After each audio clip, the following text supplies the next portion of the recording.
I think you got to say serious things, and you can't sound like Ron Paul, who is still on national television talking about a trans-international highway that some secret forces are planning. 4 administrations. David Gergen, top presidential advisor to Ford, Reagan, George Herbert Walker Bush, and Bill Clinton. We couldn't believe our luck. It just so happens that David Gergen is also a prominent member of the Bohemian Grove, the offshoot of Skull and Bones. This insider of insiders, a staple of the White House for 22 years, got very upset when we brought up Bohemian Grove to him. He didn't deny its existence. He didn't deny that he was a member. He didn't deny the rituals. He just became angry and didn't act very gentlemanly. Listen, I am a happy member of the Bohemian Grove. I like the folks who come there, and it's really inappropriate for me to talk about the group beyond that. Thank you. Have you been there for the ceremony with the cremation of care? Frankly, I don't think that's something I need to talk to you about. Really? That's right. Well, I'm Alex Jones, and I snuck in there in 2000. I'm the guy that blew it wide open and got the video. It's been on national TV. Well, I disrespect you for that. You do? I do.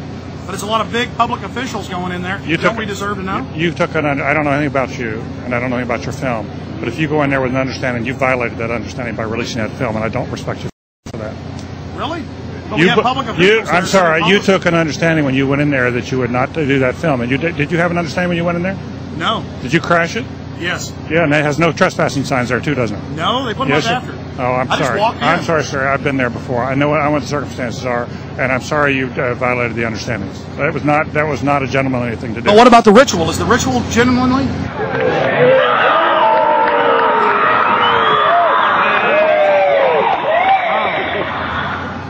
Sir, everything. I don't owe you this comment. I know. I appreciate it. This is what's called ambush journalism, and I disrespect you for that as well. So thank you and Have goodbye. you ever been in the ritual? That's none of your damn business. Oh. That's right. Listen. You go around and make understandings with people and violate them. You ambush people on the streets, and that's an inappropriate form of journalism. If you wish to practice that, that's fine, but don't ask others to respect you for it. If you want to, you can do. You're a free American, like anything you want. If you want to be uncivil and rude and ungentlemanly, that's up to you. But don't expect the rest of us to say, "Oh well, you're there, Mr. Gergen." I'm sorry, nobody sets policy in there. We try to be gentlemen, and obviously, you don't belong there. Weaving spiders come out here.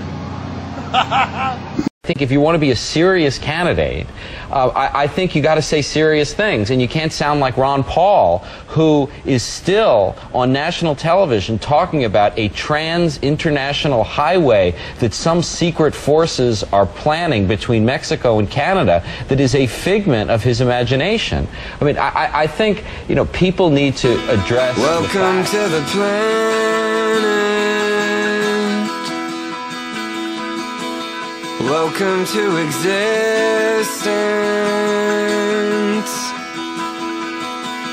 Everyone's here. Everyone's here. Everybody's watching you now. In addition, Manitoba has been working with the Canadian government and state governments in the U.S. to protect and enhance our access to key trade markets. In response to U.S. border security measures, Manitoba will begin offering an enhanced driver's license as an affordable and secure form of identification for travelers. The new license will be available in the fall of 2008. Manitoba is also taking a major role in the development of a mid-continent trade corridor, connecting our northern port of Churchill with trade markets throughout the central U.S. and Mexico. To advance the concept, an alliance has been built with business leaders and state and city governments spanning the entire length of the corridor. When fully developed, the trade route will incorporate an inland port in Winnipeg with pre-clearance for international shipping. What happens next? What happens next? I dare you to move. I dare you to move. I dare you to live just and this is a business agenda. It's an agenda that goes hand in hand with the United States, Mexico, and Canada working quietly and behind the scenes to promote a common market with common deregulation for the benefit of multinational corporations.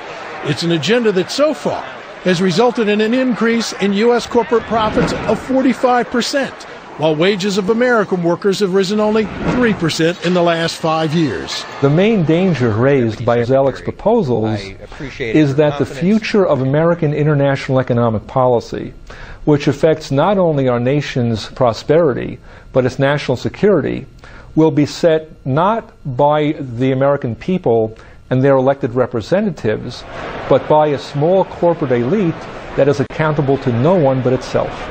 Effectively surrendering the sovereignty of the United States. And as justification for trusting those who would have the authority, the argument is made that free trade promotes democracy and the welfare of the people. But Lou, one has to look no further than China to see whether that, in fact, is true. You know, talking about Zellick's proposal, it's not Zellick's proposal, it's Daddy's proposal. And people better understand that they mean exactly what they're saying. It's a new world order they're trying to create, and they're trying to do so not only without approval or consent of the governed in this country, but despite the popular will. This is a straightforward assault by the elitists